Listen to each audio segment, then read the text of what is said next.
Hey, Rachel. Hi, everybody. Welcome to Snowy Thursday afternoon, uh, Snowy. February 13th. Yes. And I was just mentioning to you, Rachel, how, gosh, I think I have all the time in the world because my schedule is a little discombobulated since, people can't make it in the snow, which is fine. But I'm thinking, yeah, I got all this time and here we are. It's 12:09. What happened? Yeah. That's on me, people. That's my fault. It can be so fun to have a sudden snow day. And then, but then all of a sudden the day is out of whack, right? Schedule the routine and what time is it? What am I doing? Yeah. So here we are.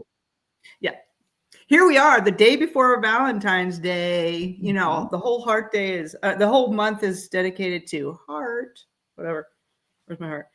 And American Heart Association, they're, a lot of the physicians are focusing on heart health. And we also want to focus a little bit on heart health, but we have a little twist. That's right. Rachel, Yes. Can you help us there? Yeah, I think when I think about this as a coach, I think about self-love. And it's an integral part of the health journey, because without self-love, the motivation behind what we're doing is often from fear or disdain or self-hatred, which doesn't go very far in taking care of oneself. And it's really hard to do the hard thing for yourself if you don't even like yourself in the first place. Right. And I'm going to press pause right there because, this is so important to so if we can unpack that a little bit, because I'm telling you the truth, when you said self-love, my mind went selfish, selfish, selfish. Ah. Yeah. Interesting. Yeah. Even though I know that, that's not really what's going on here, but I'm wondering if other people might be feeling that same way. And, but what I also heard you say was, if there's not the motivation from love of self, where's the motivation coming from? It can come from fear, fear of, I don't know, getting diabetes, fear of dying early, fear of becoming my mother or, or brothers, whatever. Or self-loathing. I do not like this body I'm in. I don't like the person I am. And what I heard you say is either one of those is very limiting and short-sighted, and then really not coming from any kind of motivation that's going to get us through the long haul and for the long term. Yeah, it feels bad. It feels bad. It feels bad. And when this health journey feels bad at a heart level, at a gut level, it's not a sustainable change, and it feels terrible. It just does. Right. So yeah. Go ahead. What were you gonna say? Well, I was just thinking there's this double bind, I'm thinking of the double bind, or, I'm just running up against, these walls. Like if I do it this way, I don't want to, it's out of fear. If I do it this way, it's out of loathing. If it's out of this way, it's selfish, so how do I transform this idea of selfishness to care, love? I can't even say the word self-love or love and care for myself. Interesting. It's so funny. Well, I think let's identify and accept and acknowledge that I think the message of self-love in the world and in our culture has been oftentimes connected with and bound with selfishness. Okay. Yeah. You said it. Thank you. Yeah. I think the media, I think commercials, I think, and I apologize, but sometimes like a hippy dippy kind of a thing. And I'm me. Yeah. The world. That's not what you're talking about. Yeah. This is not what we're talking about. So I think we have to stop and check ourselves. What do I think self-love actually means? Okay. Perfect. What is the definition of self-love? And I think that first and foremost, if it's got you kind of going selfish, or that's ridiculous, or that sounds gross or weird. Right. Then you got to start to define. And here's where I go. I reverse engineer. Self-love is what I do. Is self-care. To me, self-love and self-care are very similar. Yeah. I self-care because I self-love. Right. Okay. So then what is self-care? And that also is a term in our culture that's thrown around and has got a lot of negative connotation. I think a lot of people think of self-care as massage, get my nails done. I'm going to sit on the couch for 7 hours. And that's one piece of self-care. Self-care, the definition of self-care is anything that improves your health and well-being. Does it make you healthier or better, mentally, emotionally, physical? I'm writing this down. Anything. It's so good. It's so good. So we've really got to define the word before we start to accept or deny it. Rachel, this is why. This is why. This is why you're just so good to talk to. People, are you hearing this? Yeah, we have to define what we're talking about before we accept or deny. This is so good. So yes, so self-care is anything that I'm doing for myself to improve, enhance, support, establish my health. And well-being. And well-being. And well-being. Because it's the mental, it's the emotional, it's the physical, it's the Yes. spiritual, it's the whole thing. It's the whole thing. Sometimes that means you take the day off and you lay on the couch all day. Yes, sometimes, but not every time. And I'm going to give some tough love here. Self-care often means doing the really hard, sucky thing that might make you cry and scream because you don't want to, but it is for your good. It is going to help you. That's self-care. That is self-care. And I think too often we think of self-care as this really tender thing. And it is that, and also the hard thing you do to, you put yourself through. Right. Yeah. So good. It's taking the brave step, the next brave step, the next courageous step. Yeah. Right. Yeah. And for some people, go ahead. No, go ahead. I was thinking it's really learning from your past and then discerning, maybe learning and discerning it, when I need a little nudge and when I need just to sit with whatever. Yeah. Yes. Yes. I think that some of our patients and clients to take a break and just enjoy an evening in a non-stressed way without thinking of what I have to do is just as hard as someone who needs to pull themselves off the couch and go for a walk, right? It can be, that can be just as hard depending on, and people who are bound up with cortisol and stress and they think all night long and they can't even slow down to meditate or to think or pray or journal. They're go. That's, so to sit and calmly just be in solitude with self and enjoy being alone with self is wildly difficult, right? So, but they're all self-care. It's all. So I love what you said. Just learn and discern and learn, going back from what your history is and what do I actually need in this moment? Do I need to push my buns off the couch, or do I need to put my buns on the couch? Which one? Yeah. Right? And everybody, I'm talking to you, you guys know the answer. Every time, if somebody were to say, what do you actually want to do for your health and well-being right now? Right. Yeah. So good. Yeah. All right. Well, so having said all that and kind of getting the more of an idea of what self-care is, what it isn't.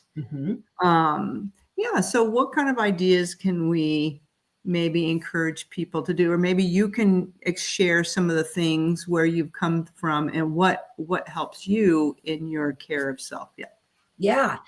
So my self-care practices include all of the things. There are times when I include a lot of what I would say like hygiene and physical like care. Like, oh, I might take a day and do a bath, shave my legs, pluck my eyebrows, do a mask, something like that, right?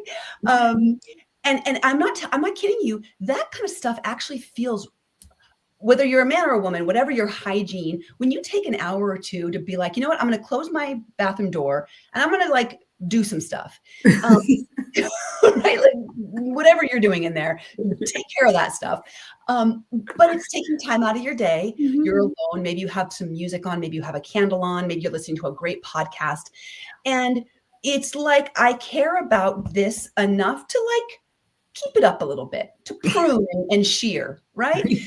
This isn't about vanity. It's about just sort of, maybe you need to do some good lotioning, or maybe you need to, dye your hair, whatever it is.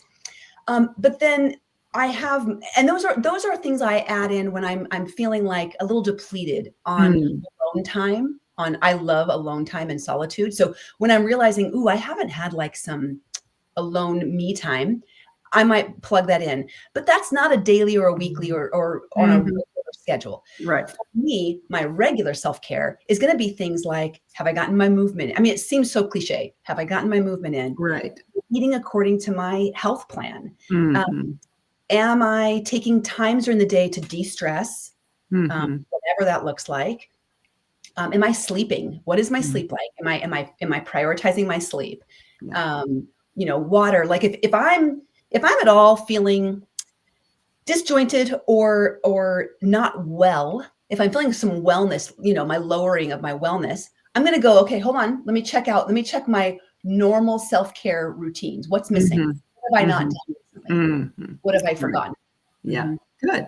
Yeah, that's great. I really appreciate that. And then you figure out what works for you. So, for example, my day goes so much better if I get up.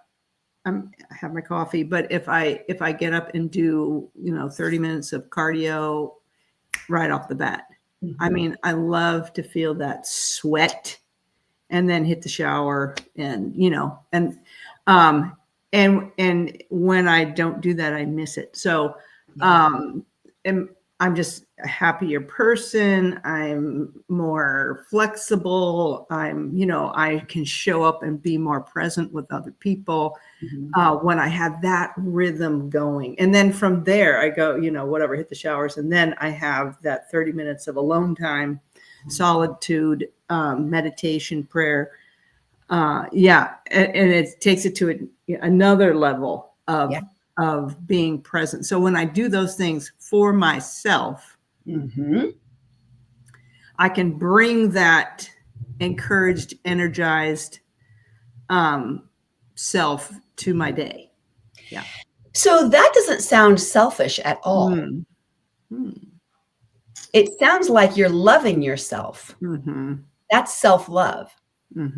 And when you come from a space of self-love and therefore taking care of yourself with self-care, from the heart flows love and care and presence with others. Right. You're doing the things you need to do to take care of yourself, which if we just isolate that, we can call it selfishness. It's not, but that's what we tend to do. Yeah. But from that, imagine you take out all of your self-care practices. And now how are you going to show up? Right. For others? Yeah. Yeah. Tired, frustrated, irritable. Yes. Yeah. Grumpy, short, impatient, annoyed, less, when I show up for myself and I love myself well, the pride I have of myself, it like inspires me and motivates me to love others better, or to give of myself. And I'm energized. I'm ready. I'm like, I'm ready to look outwards because I was able to do some healing. Gotcha. Yeah. Good. That's good. Yeah. Very good. Well, another way to show love and care for yourself is to eat nourishing food. And Rachel, I just got to tell you, I've been eating out of that bowl from Saturday. from Saturday. We had a great time. Didn't we have a great time? So good. It was so good. Yeah. So let's share what we've been doing. So once a month, we're having a Nourish Bowl, and you can sign up for this, through Oregon Weight and Wellness. And it's a Nourish Bowl Saturday where you come, for an hour and a half, hour and 45 minutes, and you get to work with the rest of us. Mhm. And we show you chopping skills and batch cooking and Instant Pot and the stovetop and roasting and making sauces, and then we put it all in bowls on the table, and we're going around, Meal with cooking. our containers and around, yeah, and taking food home for the week, and it's a great time. It is great. It's solving a problem of what's for lunch or dinner this week. So it's meal prep and food prep, but it's educational and learning. There's some coaching along the way. There's some information about like these foods and what are they doing to my body and how are they helping, and what am I counting on from these foods, and why these and why not others, Right. And then there's camaraderie. I'm there with my peeps and, other people that are trying to get healthy just like me. And so there's encouragement and all kinds of stuff. So that's good. Yeah. And that's been what's for dinner for me for the last week and for tonight, actually. Yeah. Well, I have to say, I very much appreciated what I took home, and we ate on it for a couple of days, but then we started our fast on Monday. Oh, okay. So so what I did is a ton of the raw veggies I threw in a skillet and sauteed and then froze. So I've got multiple containers of frozen food ready for me when I break my fast. So it's in the freezer, ready to go. I am doing the Prolon 5-day fast. So my dinner tonight is, the soup and some olives, a cup of soup and some olives. That's awesome. Yeah. For you. Okay, good. Yeah. All right. So nice dinner. But Peter, he did a water fast and he just finished his. So he's going to be making real food tonight. So I'm going to have to go to another room and not be around. He's making a delicious meal tonight. Yeah. Good for him. Okay, very good. All right. Well, this has been great. And hopefully, are you breaking your fast for Valentine's Day? I just wanted to ask. No. And we went away last week. It's kind of a celebration. So we're not. Okay. All right. Gotcha. All right. That sounds great. Yep. All right. Well, great to. Before we forget. Oh, yes. I'm getting more questions coming in. The last What's for Dinner episode of the month, we're going to do just a Q&A. So send in your questions, send in your requests for topics to talk about. And I have to give a shout out to Crystal and Kathy, who are both regular listeners and very loyal and are constantly texting me afterwards with their responses to our sessions. So. Oh, wonderful. Okay. Yeah. Well, thanks so much for this, Rachel. And I have a new perspective on self-care, self-love. Thank you. All right. Thanks, guys. Bye-bye. See you next time. Bye-bye.